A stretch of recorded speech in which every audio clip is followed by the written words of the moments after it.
I'm going to take a moment to welcome you all for our evening presentation. My name is Amanda Napper. I am the communications specialist for the branch, and you may recognize me from the newsletter. I just wanted to state up front that we have upcoming next month our first in-person session since COVID to celebrate our 40th anniversary. Actually our 42nd anniversary, but we had to put it on hold because of COVID.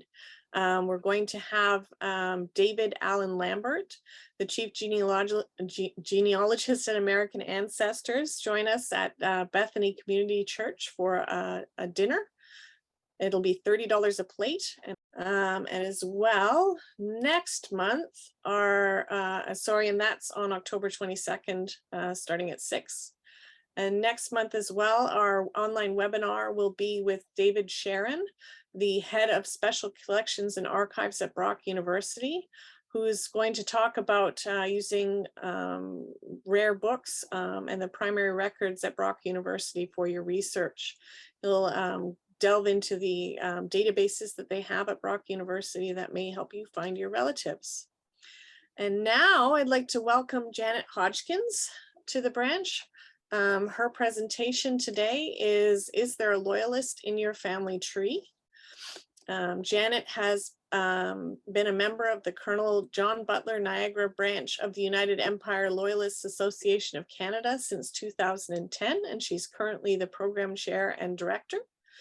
She's descended proudly from 7 United Empire Loyalists and resides in Wainfleet Township and is a president of the Wainfleet Historical Society. So thank you. And for now, I'm going to pass it over to Janet. Welcome, Janet. Thank you very much, Amanda. I'm happy to be here tonight. Is there a loyalist in your family tree? If your family came to the Niagara Peninsula in the 1780s from the newly formed United States of America, you likely do have a loyalist in your family tree. If you do have one loyalist in your family tree, you likely have more than one.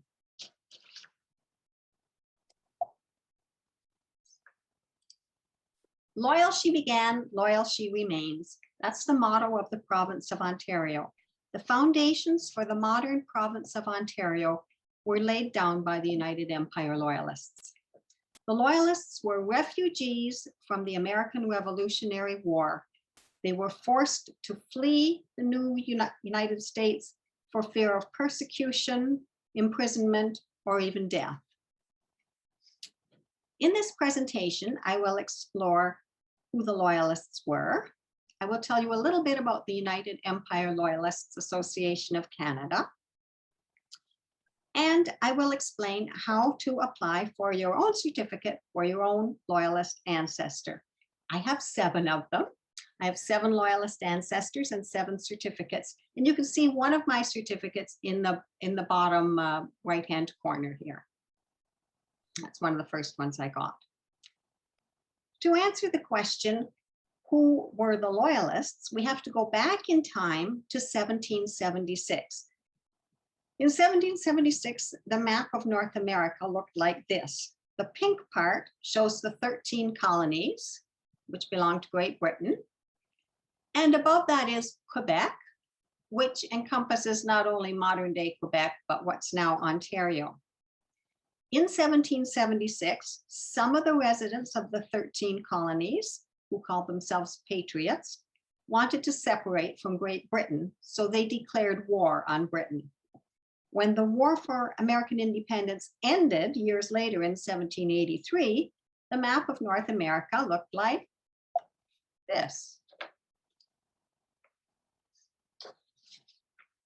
The blue part became the newly formed United States, and the red part remained British. The losers in this war were the Loyalists, those who had wanted to remain as British subjects. Because they had proclaimed their loyalty to the king, they feared repercussions by the new regime in the States. And so huge numbers of Loyalists left the United States and moved to other British territories. This map shows the migration of some of the Loyalists.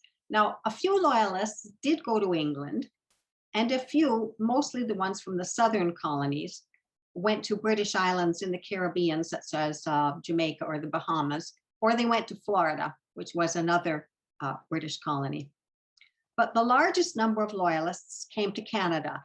There were an estimated 60,000 of them. And as you can see from the map, a lot of them came up the eastern seaboard and settled in Nova Scotia and New Brunswick, or came down the St. Lawrence. Others went overland and settled in what's now eastern Ontario. And many came overland and settled in the Niagara Peninsula. And that is our focus tonight. Here we see the Loyalists arriving in Canada. But who exactly were these Loyalists? If you have a picture in your mind of a toffee-nosed Brit wearing a powdered wig and a monocle, clutching his monogrammed silver and climbing into a carriage, well, you couldn't be more wrong. The Loyalists were not one homogeneous group at all. They were multi-ethnic and multiracial.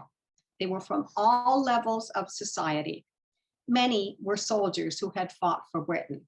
And these would not be the famous redcoats. These were ordinary colonial militia. Very few Loyalists would have considered themselves English, I think. Many Loyalist families had been in North America for generations.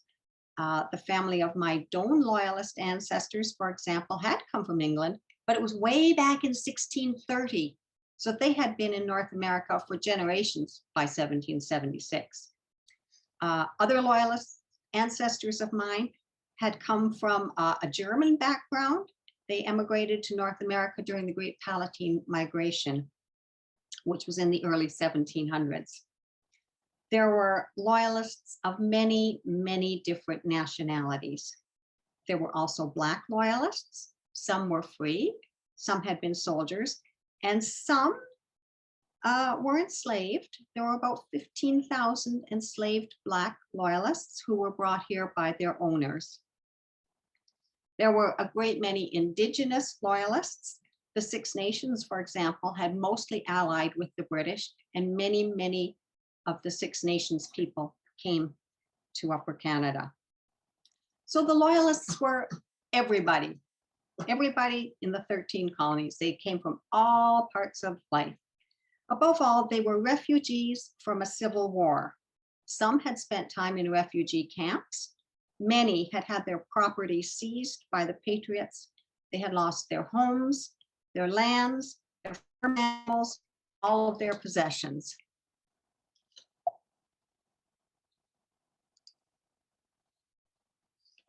Dorchester, who was the governor of Canada at one time, issued a proclamation in 1789, which honored the Loyalists. And here is an excerpt from Lord Dorchester's proclamation. It says, "Those Loyalists who have adhered to the unity of the empire and joined the royal standard before the Treaty of Separation in 1783, and to all their descendants by either sex, are to be distinguished by the following capitals affixed to their names: UE, alluding to their great principle, the unity of the empire." There are two things to note from this. One is that a United Empire Loyalist is someone who showed loyalty to the crown before 1783. And the other thing is that the honorific UE is being given to descendants of Loyalists by either sex. That is not just the sons, but the daughters as well. So who is a United Empire Loyalist? It's not me, but it is my ancestor. My ancestor is UEL, United Empire Loyalist, and I, as a descendant, am UE, which stands for Unity of the Empire. UE is the only hereditary title in Canada. Lord Dorchester also provided a tangible reward for loyalty: free land. Land grants were available not only to the UEL, the Loyalist himself, but also to his sons and daughters. And this proclamation spells it out that those sons and daughters, when they arrive at full age, could get 200 acres of land, more or less, it says. 200 acres of land was, I think, the minimum. There was a sliding scale of how much land people got. Military officers, for example, got more than 200 acres. And here we see a Loyalist map of Upper Canada showing some of those settlements in the 1780s. Now, if you look at this, things to notice are the Six Nations Reserve, which was created then for the Indigenous allies of the British. And the area that we are interested in is right here. It says Butler's Rangers, Niagara Township.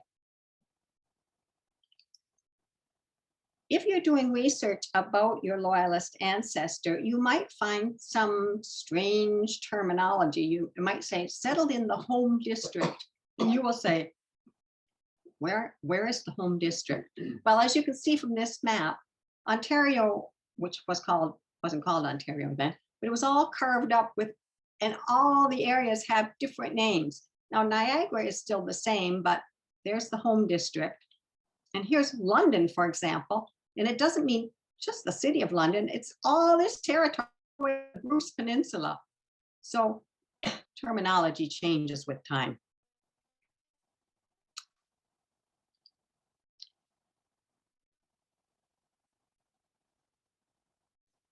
The United Empire Loyalists Association of Canada was established over 100 years ago in 1914. And it is through this organization, and only through this organization, that descendants of a UEL can apply to receive a certificate recognizing their lineage. With that certificate comes the privilege of putting UE after your name. As I said before, UE is the only hereditary title in Canada. The United Empire Loyalists Association of Canada is quite a mouthful, so often we just say UELAC. There are 29 branches of UELAC across the country, and there is a website, uelac.ca. Now, does your ancestor qualify to be UEL, to be a Loyalist?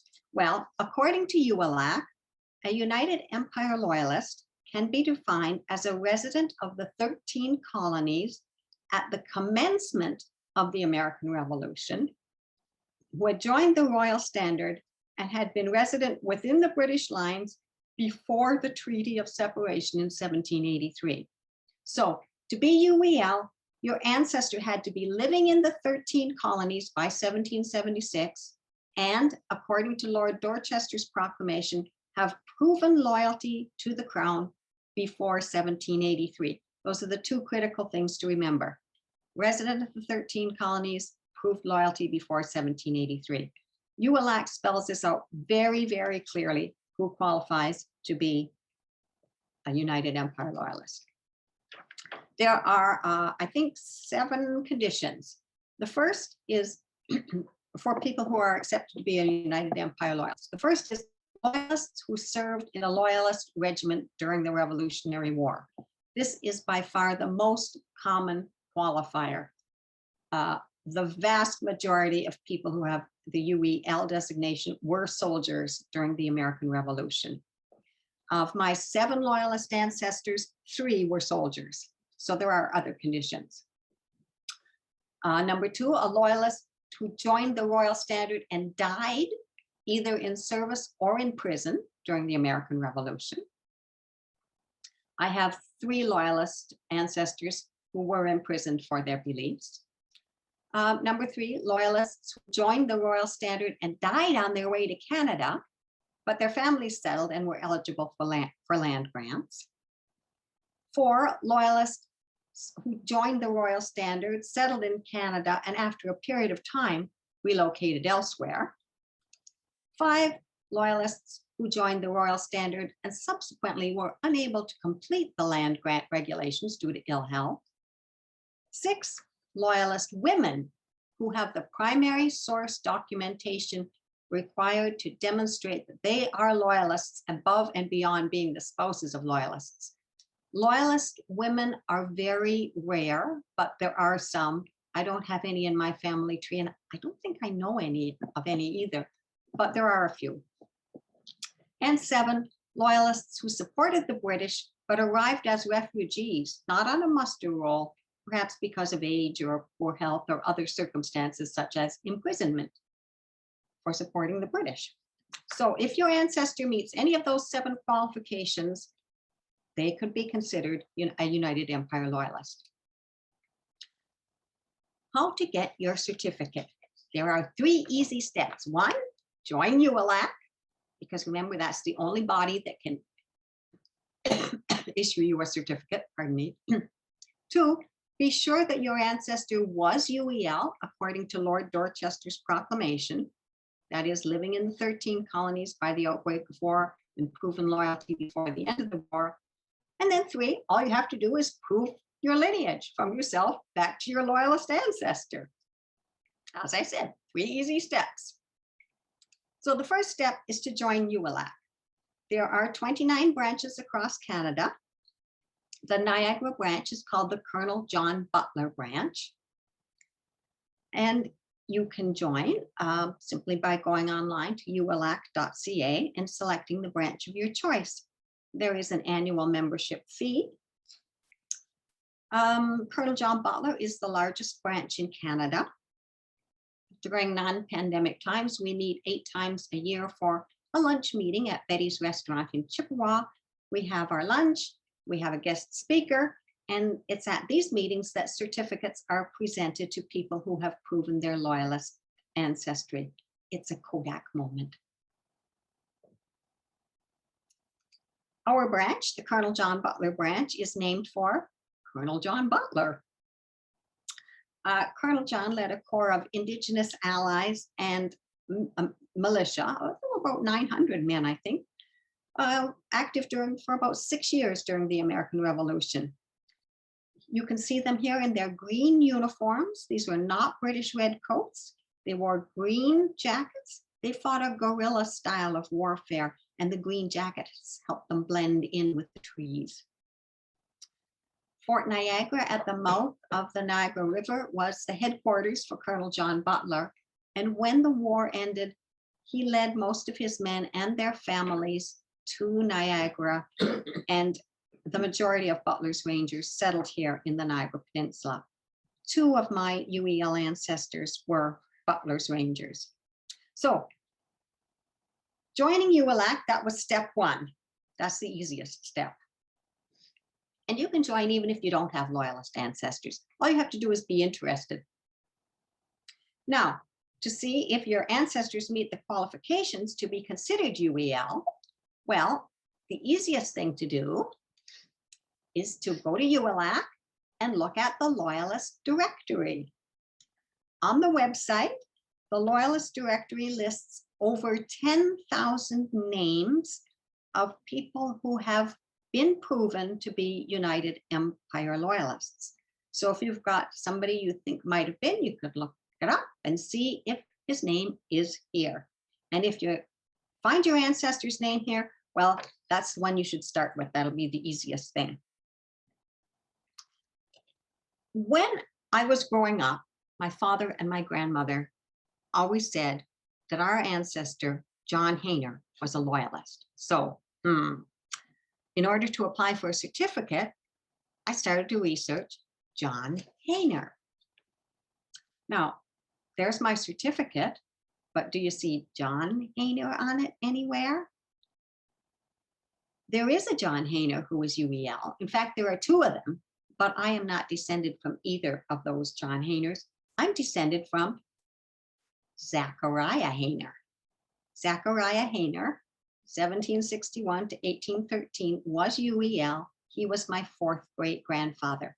That's why you can't rely too much on those family stories. You have to do the genealogical research. The research showed me that Zachariah Hayner, my 4th great-grandfather, was one of Butler's Rangers, and that he received a land grant right here in Wainfleet Township. And his land is not very far from where I live, but nobody lives there now. It's a golf course.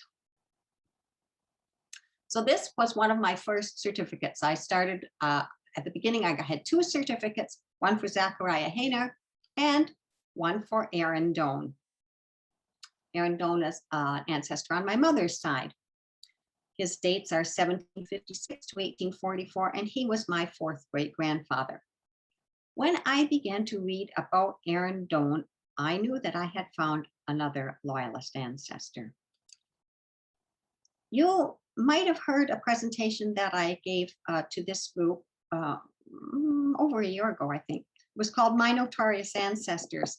And in that, I outlined the exploits of the notorious Doan gang during the American Revolution. Aaron Doan was not a soldier.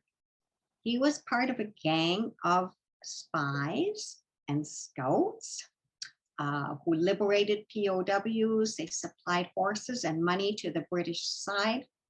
They were essentially secret service. Aaron Doan was the James Bond of his day. He was imprisoned and he was reprieved from the gallows not once, but twice. So he escaped and came to Canada, and he's buried in, well, outside of Port Colborne. So he's my other first UEL ancestor. So once I had 2 certificates, one from my father's side, that was Zachariah Hayner, and one from my mother's side, that was Aaron Doan, I was happy. Then I started to wonder if there were any more Loyalists hiding in the branches of my family tree. So I looked, and there were. I found 3 more. I found Joseph Doan. Joseph Doan, my 5th great grandfather, was the father of Aaron Doan, UEL. And I realized that he also qualified as UEL. He had been imprisoned for his beliefs. In fact, he had been branded. He had had all of his property confiscated. His house was sold out from underneath him, and his wife and children were kicked out. And the proof that I needed is that Joseph Doan is named as a Loyalist on the Executive Council Loyalist list, which is a document created by the Executive Council of Upper Canada, and it lists United Empire Loyalists. So this, you can read this document at Library and Archives Canada. That's my certificate for Joseph Doan. And here is his name on the Executive Council Loyalist list. His name is right there with star. So here's a tip. If you have one Loyalist ancestor, look at that man's parents and also in-laws. Because if you have one Loyalist ancestor, you likely have more than one. Why is that? When the Loyalists settled here in Niagara, who did they find to marry? Each other. They all married each other. All of the Loyalist families in Niagara are all tangled up together by marriage. Now, Aaron Doan, the son of this Joseph, married Rhoda Cook. And Rhoda Cook was the daughter of Robert Cook, UEL. Robert Cook's dates are 1739 to 1796. So Robert Cook is my ancestor too. He's my 5th great grandfather. Luckily for me, Robert Cook left a will which named his daughter Rhoda Doan. So I was able to get a certificate for Robert Cook too. And here we can see that Robert Cook was a soldier. He was not one of Butler's Rangers. He was part of the King's Royal Regiment of New York. And this is a payroll which gives his name. This screen just shows my line of descent. So I started with Aaron Doan, here he is. Then I was able to get a certificate for his father, Joseph Doan. So the line of descent goes from Joseph to his son Aaron, to his son Levi, to his son Benjamin, to his son Jacob, to his son Alan, to his daughter Muriel, who was my mother, to me. And Aaron married Rhoda Cook over here, who was the daughter of Robert Cook. And then the line of descent is the same on both sides because they both go down through the Doan line. So to get my certificate for Robert Cook, I had to prove he was a Loyalist. We saw the muster roll that showed he was. And then I had to link him to Rhoda, and his will did that. And from there on in, I already had the proofs for all of these from my certificates for these. So then I looked at the other side of the family. I looked at Zachariah Hayner. I thought, well, maybe there's more to find out there. And there was. Like Aaron Doan, Zachariah Hayner married the daughter of a loyalist. He married Sophia Braun or Sophia Brown. She was the daughter of a United Empire Loyalist named John Brown. John Brown's dates were 1740 to 1804. And John Brown served in Butler's Rangers. So that made John Brown my fifth great grandfather, and I had another Loyalist ancestor. Now, this is Sophia's birth certificate, which you can see is actually in German. Her father, John Brown, was actually born Johannes Braun.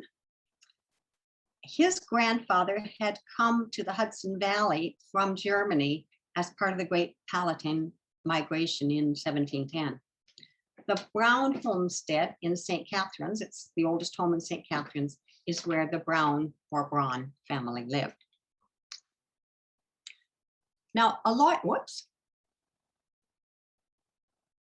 are you here? A loyalist could make claims for compensation for property lost or damaged during the American Revolution. And this is a sworn statement by John Brown, which talks about his loss. And in it, it says, evidence on the claim of John Brown, late of Schoharie, New York. And the claimant swore that he is a native of America. He lived in Schoharie in Albany County. He declared in favor of the British government from the first. He joined the British in 1781. He later came to Niagara, and he explains he was so persecuted he could stay no longer.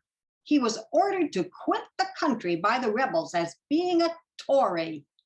A Tory was kind of a derogatory name for loyalists. And he goes on to state that he served in Butler's Rangers and that in order to stake his claim, he produced his discharge papers. This page just shows how I descend from Zachariah Hayner to his son John Brown Hayner, to his son Obadiah Hayner, to his son John B. Hayner, his daughter Cora, my grandmother, to her son Harold, who was my father to me. And over here we see that Zachariah married Sophia Brown, who was the daughter of John Brown, who was UEL. So I had the certificate and the proofs for Zachariah down to here. So when I found out that Sophia was the daughter of John Brown, all I needed to do was prove that John Brown was UEL, well, he had been a soldier, and link him to his daughter. And then I had all the proofs I needed from here on down. So to prove your lineage, that's the next step. Well, to get those certificates that I've shown you, I had to prove my descent from those 5 men. And that's what you will have to do too. You can't just say my great-great-great-great-grandfather was one of Butler's Rangers and reach out for a certificate. No, you have to prove your lineage. You must submit documents for every one of the generations from yourself back to your UEL ancestor, and that could be 6 to 8 generations. For each generation, you must provide records for the birth, marriage, death of your ancestor, and you have to show records that show the link between parent and child. The branch genealogist will give you a certificate preparation form and guidelines for what is an acceptable proof. She will help you lay out the information that you have and the documentation that you have, and she'll let you know what documentation you still need. Proving your lineage is the basic genealogical research that probably everyone watching this webinar knows how to do and has done lots of. You need primary proofs to link each generation to the next. Now, primary proofs, as you know, are documents such as birth, marriage, death certificates, wills, land records, or a government, church, or legal document that clearly states the name of the child and the parent and the relationship between them. when you file your actual application, you need to include a copy of the actual document. For the Loyalist generation itself, in addition to this, you need documents which provide proof of their loyalty to the crown before 1783.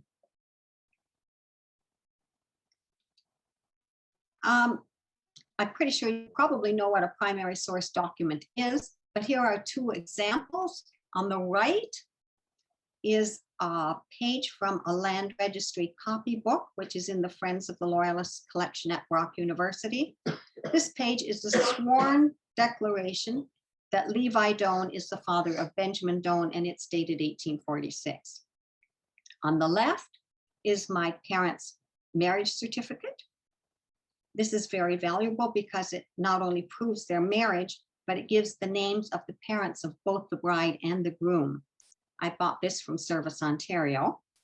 If you order any BMD records from Ontario, you must get the long form. The short form is not acceptable. Now, it is fairly easy to get proofs for yourself and your parents and your grandparents, but when you get back a few generations, not so easy. Sometimes the official records are hard to come by, or weren't even like years ago, births didn't even have to be registered. If you were linking a father to a son, you can do that. But I had to, it's not so easy to link a mother to a daughter, which I had to do for at least one of my applications. Of course, there are many resources available. I'm sure you've all used lots and lots of resources. I've listed a few here, but you have tonight access to a handout, which is a multi-page document. This lists dozens of resources. Most of them are online. Some of them will be familiar to you, and some of the more unusual ones that are not so self-explanatory are also included. There's also a page of Loyalist information that you can find on ancestry.ca, and a page of Loyalist information that you can find on Family Search. This handout was provided by the branch genealogist at the Colonel John Butler branch, and this will be the most valuable thing you take away tonight. This is much more informative than anything I can tell you.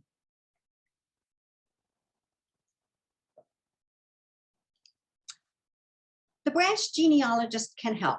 Once you've become a member of UEL, you will engage the services of the branch genealogist. Now, our branch genealogist is just a walking encyclopedia of Loyalist genealogical knowledge.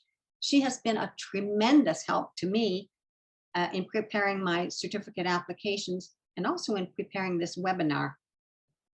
She can assist you, she can answer questions, she can suggest resources. She will not do your research for you, but she will help you. She will work with you at all the steps along the way. As I said, she will give you a certificate preparation form, and when you have completed that, she will check it. She will suggest any necessary corrections, and then when that's all in order, she will send you a certificate application form with instructions on how to fill that in. Once you've done that, she will check it over and she'll send it to the UEL Dominion genealogist for approval.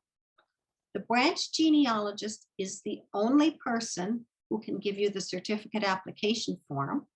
She's the only person who can submit the application to the Dominion genealogists on your behalf. Most of your correspondence with the branch genealogist will be by email, but for the actual application, you must also submit paper copies of your proofs. Your file will be very thick. The whole process can take months, but it is well worth it. Now, I've shown you how I started with 2 Loyalist ancestors, Aaron Doan and Zachariah Hayner, and then how I was able to get 3 spin-off certificates, Joseph Doan, Robert Cook, and John Brown, from those 2. So when I had 5 certificates, then I was really happy, but I got 2 more after that, and I would like to tell you about them. because they're a little bit special. My sixth certificate was for Jacob Ott. Jacob Ott, UEL, 1763-1848, was my fifth great-grandfather. This came about through serendipity. I was reading a UEL newsletter which mentioned a member who was descended from Jacob Ott. Jacob Ott, I thought, he's in my tree. I didn't know he was UEL. So I checked with the branch genealogist, and she confirmed that Jacob Ott was indeed UEL.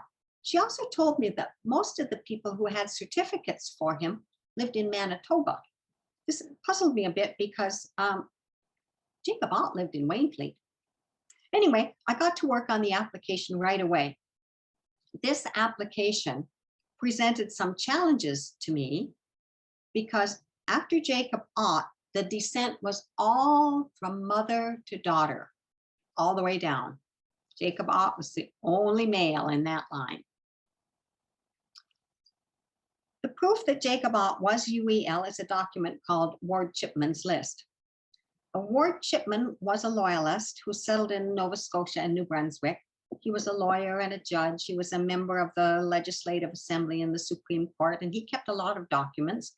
And one of his documents was a list of residents. And besides certain ones, he had written whether or not they were loyalist. And beside Jacob Ott, he had written loyalist. So there was the primary proof that Jacob Ott was UEL. Now, this shows how I descend from Jacob Ott. Jacob Ott is my fifth great-grandfather. And then I descend from his daughter, Catherine Ott, who married a Zavitz, and her daughter, Eliza Zavitz, and her daughter, Rebecca Burse, and her daughter, Clara Shirk, and her daughter, Pearl Robbins, and her daughter, Muriel Doan, to me. So it's women all the way down. Some complications, the name changes every generation. Back in the old days, not too many women were signing legal documents. In fact, some women didn't even know how to write then. So I had some challenges, but this is how it worked out. I started with myself. And to link myself to my mother, Muriel Doan, I used my marriage certificate. That clearly states my mother's maiden name. To link my mother, Muriel Doan, to her mother, Pearl Robbins, I used my parents' marriage certificate. This is dated 1944, and it gave my mother's maiden name.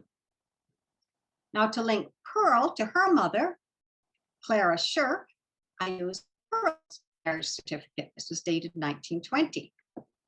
And then I hit a little bit of a snag.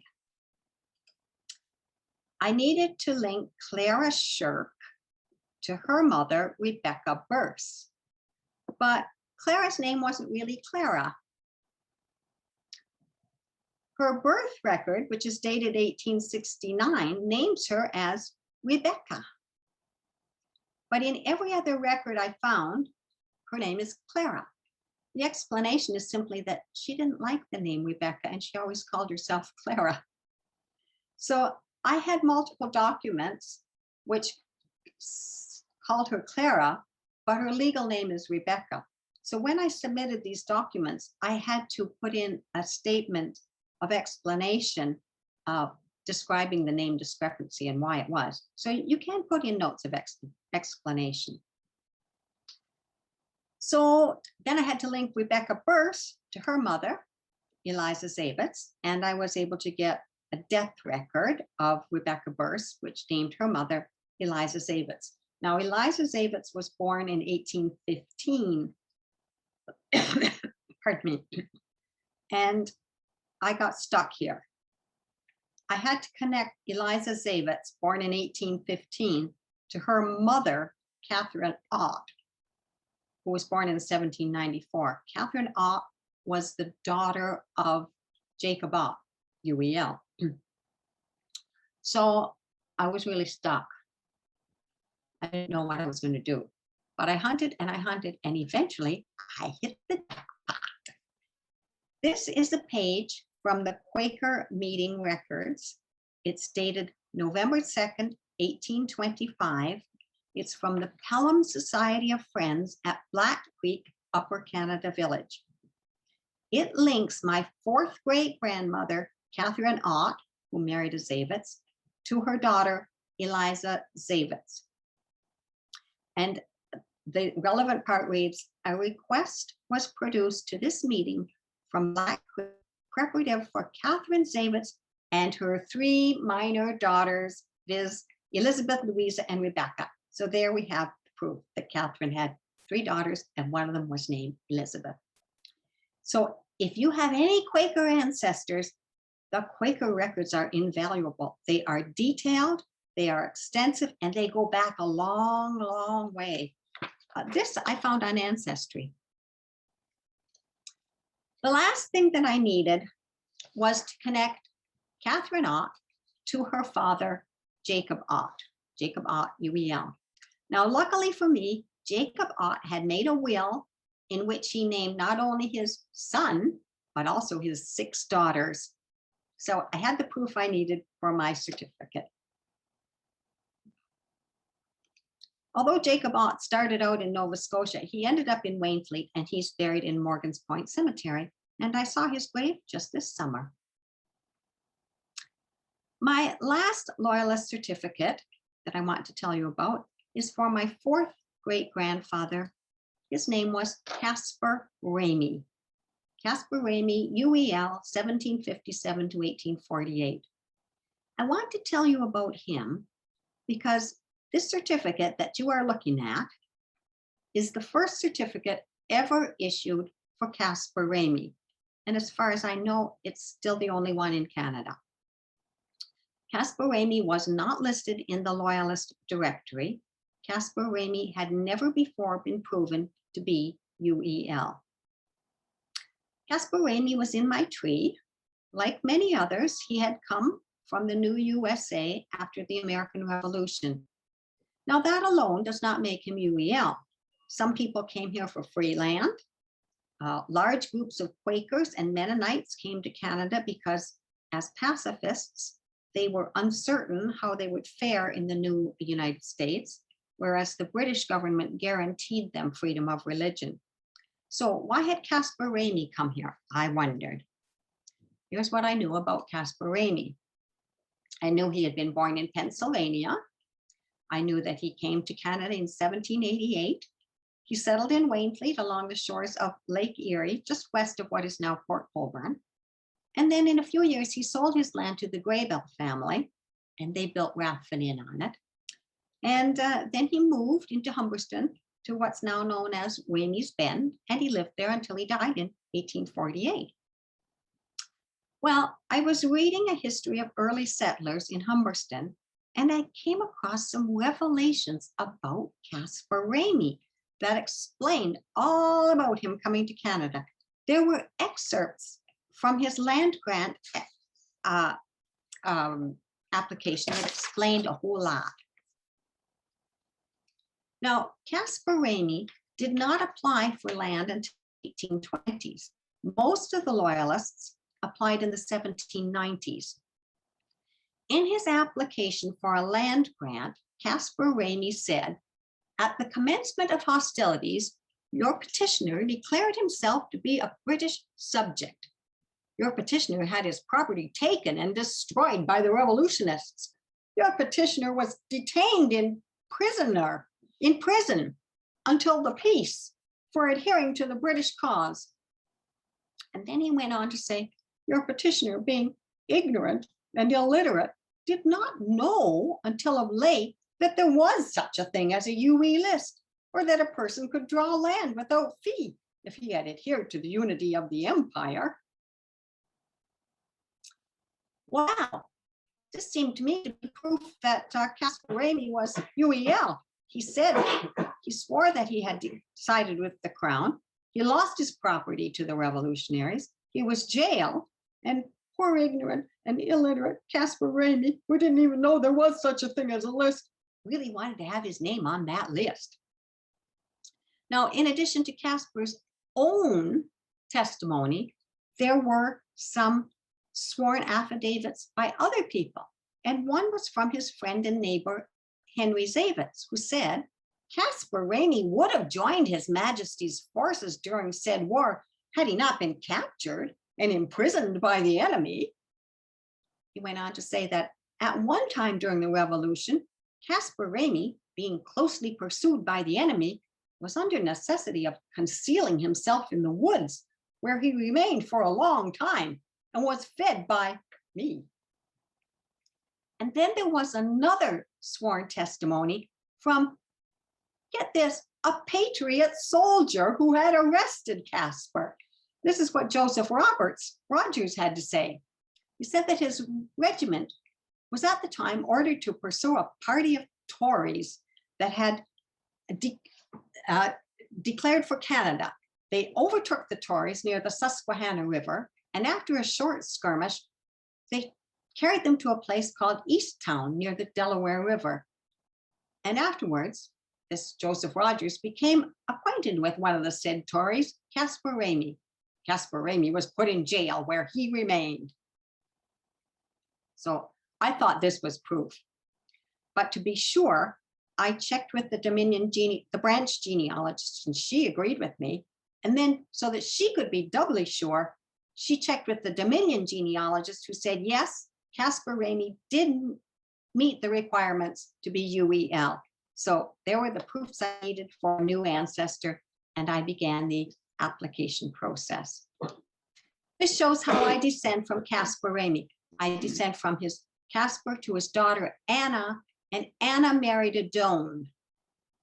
I already had the proofs I needed for all these Doans down to me. So all I really needed was to link Anna to Caspar.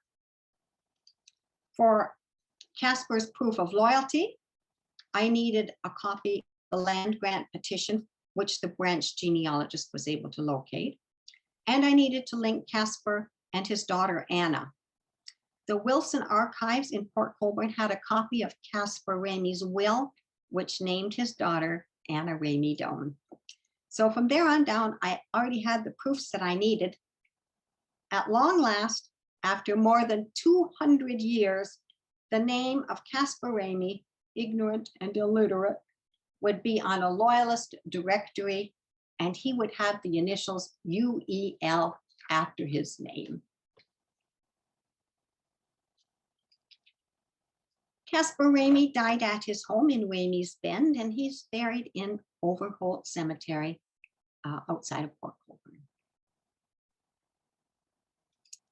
Here I am on the left, standing beside a corner cupboard, which had originally belonged to my great-great-grandmother, Eliza Zavitz, who was the granddaughter of Jacob Ott, UEL.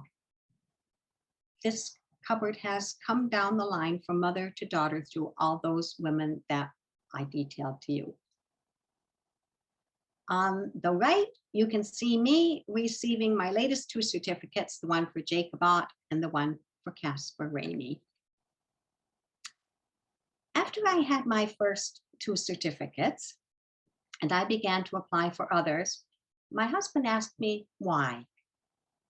Why did I need more certificates when I already had proof that I was descended from United Empire Loyalists on both my father's side and my mother's side? As I explained to him, it's not greed for more certificates.